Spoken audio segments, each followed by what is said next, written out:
हाय दोस्तों, मैं हूं रवि प्रकाश। आज हम ऐसे वाक्यों को अंग्रेजी में बोलना सीखेंगे जिन वाक्यों में ओ क्या है ना का सेंस व्यक्त होता है। क्या ओ क्या है ना का भाव व्यक्त होता है। इसे हम दोस्तों एग्जाम्पल के माध्यम से बारी बारी से समझेंगे। जैसे ओ क्या है ना, मैं आपसे बहुत प्यार करता हूँ। क्या ओ क्या है ना, मैं आपसे बहुत प्यार करता हूँ। तो आप इस वाक्य में दोस्तों देख रहे हो ओ क्या है ना का भाव व्यक्त हो रहा है। सो इसकी इंग्लिश होगी, इसे अंग्रेजी में बोला जाएगा actually the thing is I love you a lot. क्या actually the thing is I love you a lot. अब जो है दोस्तों फिर हम नेक्स्ट एग्जाम्पल को समझेंगे। जैसे ओ क्या है ना वह झूठ बोलता है। क्या ओ क्या है ना वह झूठ बोलता है। तो आप इस वाक्य में दोस्तों देख रहे हो, इसमें भी ओ क्या है ना का भाव व्यक्त हो रहा है। सो इसको अंग्रेजी में बोला जाएगा actually the thing is he tells a lie. क्या actually the thing is he tells a lie. अब जो है फिर दोस्तों हम नेक्स्ट एग्जाम्पल को समझेंगे। जैसे ओ क्या है ना मुझे सब्जियों को धोना है। क्या ओ क्या है ना मुझे सब्जियों को धोना है। तो आप इस वाक्य में दोस्तों देख रहे हो, इसमें भी आपका वो क्या है ना का भाव व्यक्त हो रहा है। सो इसकी इंग्लिश होगी, इस अंग्रेजी में बोला जाएगा actually the thing is I have to wash the vegetables.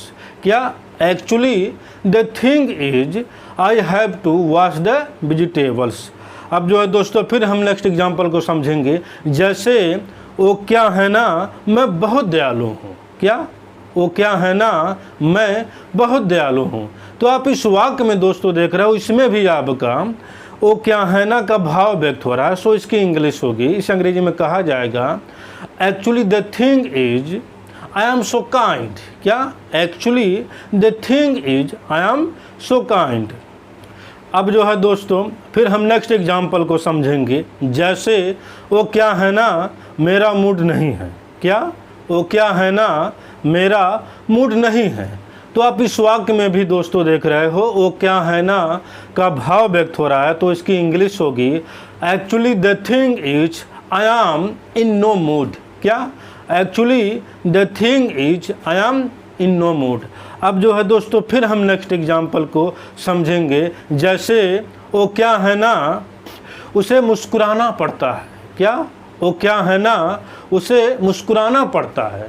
तो आप इस वाक्य में भी दोस्तों देख रहे हो, इसमें भी आपका वो क्या है ना का भाव व्यक्त हो रहा है। सो इसकी इंग्लिश होगी actually the thing is he has to smile. क्या actually the thing is he has to smiles. अब फिर जो है दोस्तों हम नेक्स्ट एग्जाम्पल को समझेंगे। जैसे वो क्या है ना मुझे किताबों को पढ़ना है। क्या वो क्या है ना मुझे किताबों को पढ़ना है। तो आप इस वाक्य में भी दोस्तों देख रहे हो, इसमें भी वो क्या है ना का भाव व्यक्त हो रहा है। तो इसे अंग्रेजी में बोला जाएगा actually the thing is I have to read books. क्या actually the thing is I have to read the books. अब फिर जो है दोस्तों हम नेक्स्ट एग्जाम्पल को समझेंगे। जैसे वो क्या है ना आप दोनों हमारे अच्छे दोस्त हो। क्या वो क्या है ना आप दोनों हमारे अच्छे दोस्त हो। तो इसे अंग्रेजी में कहा जाएगा actually the thing is you both are my good friends. क्या actually the thing is you both are my good friends. अब जो है दोस्तों हम ऐसे वाक्यों को अंग्रेजी में बोलना सीखेंगे जिन वाक्यों में सरासर का भाव व्यक्त होता है। इसे हम एग्जाम्पल के माध्यम से समझेंगे। जैसे मैं आपको कैसे समझाऊं, यह सरासर गलत है। क्या मैं आपको कैसे समझाऊं, यह सरासर गलत है। तो आप इस वाक्य में दोस्तों देख रहे हो सरासर का भाव व्यक्त हो रहा है। तो इसकी इंग्लिश होगी how make I understand you this is sheer wrong. क्या how make I understand you this is sheer wrong. अब जो है दोस्तों हम नेक्स्ट एग्जाम्पल को समझेंगे। जैसे क्या कहा जाए यह तो सरासर झूठ है। क्या क्या कहा जाए, यह तो सरासर झूठ है। तो आप इस वाक्य में भी देख रहे हो, इसमें भी सरासर का भाव व्यक्त हो रहा है। तो इसे अंग्रेजी में बोला जाएगा व्हाट टू से दिस इज शेयर लाई। क्या? व्हाट टू से दिस इज शेयर लाई। अब जो है दोस्तों, फिर हम नेक्स्ट एग्जाम्पल को समझेंगे। जैसे मुझे पता नहीं, यह तो सरासर बेईमानी है। क्या? मुझे पता नहीं, यह तो सरासर बेईमानी है। तो आप इस वाक्य में दोस्तों देख रहे हो, इस वाक्य में सरासर का भाव व्यक्त हो रहा है। तो इसकी इंग्लिश होगी I don't know this is sheer dishonesty. क्या? I don't know this is sheer dishonesty. अब जो है दोस्तों, हम नेक्स्ट एग्जाम्पल को समझेंगे। जैसे तुम यह कैसे कर सकते हो, यह तो सरासर नाइंसाफ़ी होगी। क्या?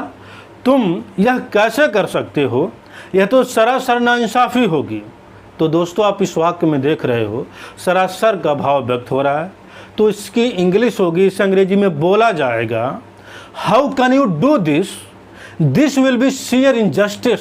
क्या? How can you do this, this will be sheer injustice.